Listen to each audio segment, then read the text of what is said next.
Americans were horrified by the barbarism displayed by radicalized Islamic Hamas terrorists as they invaded Israel. But the horror show continues as left-wingers around the globe undertake an effort to restrain Israel's response by labeling that response from Israel as the same as the war crimes committed by Hamas. The left wing joins Hamas in attacking the Jewish state. That's our focus in today's preamble. Let's start at the top. Here in the United States, Joe Biden's new brain was asked if Joe Biden condemns the calls for violence against Jews that have erupted on American college campuses. I know John Kirby addressed the protests on college campuses, and I appreciate that the president respects First Amendment rights to protest, but does the president view anti-Israel protests and sentiment on college campuses as anti-Semitism? So look, I'm not going to get into what's happening across the country and at different universities, not going to get into the specifics. As the Admiral said, the First Amendment right? That's what something, peaceful protest is really part of our democracy, being able for folks to be able to express their feelings. I'm not going to get into any specifics on that. Yeah, First Amendment right, but they also deserve to be condemned. But after massive blowback, one might assume from Democrat donors who wish to keep the Democrats' anti-Semite problem on the down low, Joe Biden's new brain reversed course. I want to make something clear at the top, because I understand how important moral clarity is, especially at this time. So when Jews are targeted because of their beliefs or their identity, when Israel is singled out because of anti-Jewish hatred, that is anti-Semitism. We all know why KJP and Democrats refuse to call out their Jew hater caucus by name. It's because of this multicultural push being made by leftists all these decades. The Democrats know that they would alienate those voters who are professing violence against Jews if Democrats stood strongly against anti-Semitism. So the Democrats, in and out of the media, they turn a blind eye to the Jew haters in their party. One of them is squad member Pramila Jayapal, who went on NBC this weekend saying she's worried Joe Biden might lose the pro-Hamas vote, a vote that is a healthy chunk of the Democrat electorate. The American people are actually quite far away from where the president and even Congress, the majority of Congress, has been on Israel and Gaza. They support the right for Israel to defend itself, to exist, but they do not support a war crime exchanged for another war crime. And I think the president has to be careful about that. First, do you think Jayapal is right? Do you think a majority of Americans think Israel's actions are just like Hamas's actions?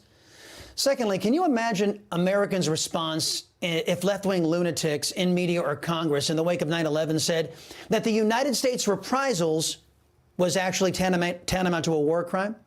Indeed, the very same voices today trying to cast Israel on the same moral playing field with Hamas and the government that's in control of Gaza were the main voices destroying American national unity after 9/11. Many of them were in the press. Here's CBS News over the weekend. Half of the population of Gaza are children. Sure.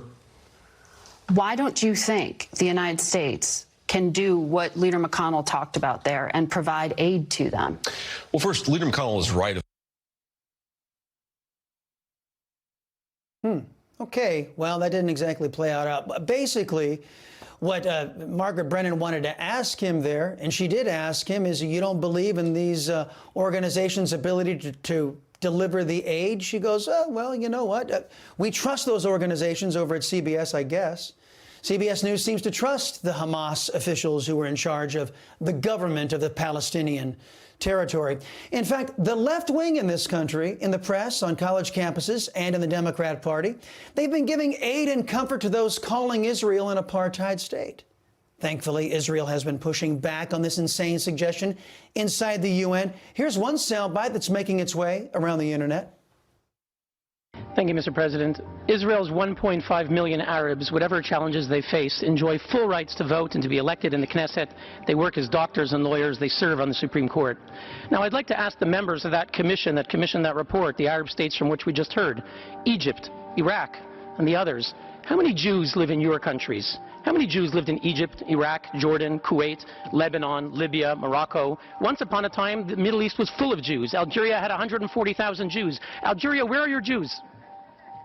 Egypt used to have 75,000 Jews. Where are your Jews? Syria, you had tens of thousands of Jews. Where are your Jews?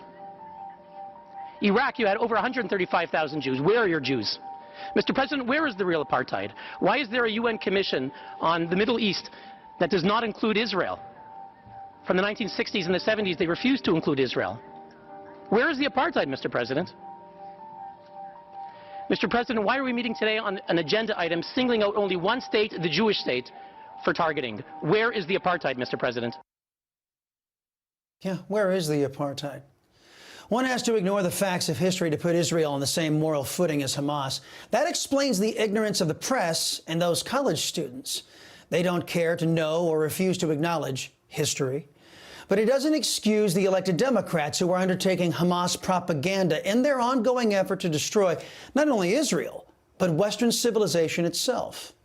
Golda May, the fourth Prime Minister of Israel, addressed the fundamental reality of those who are targeting Israel and the West. This is something that must be realized by people in the world, and unless they realize that, there is no understanding of the entire situation. Our quarrel with the Arabs is not a quarrel for a piece of land. It's not for territory. It's not for anything concrete. They just refuse to believe that we have the right to exist at all. How do you negotiate and come to an understanding with radicals who dispute your right to exist? If many of you are confused by the massive demonstrations across the globe against the Jews, let me clue you in into what's actually happening here. Under the Trojan horse of multiculturalism, the West has been bullied into welcoming people into our countries who seek to destroy the Judeo-Christian societies that make up the Western Alliance. These leftist elements are dangerous and threaten the very principles that most peaceful human beings cherish: freedom, security, prosperity, and the rule of law. You and I should reject those who threaten the West, and we must do so strongly while we still can.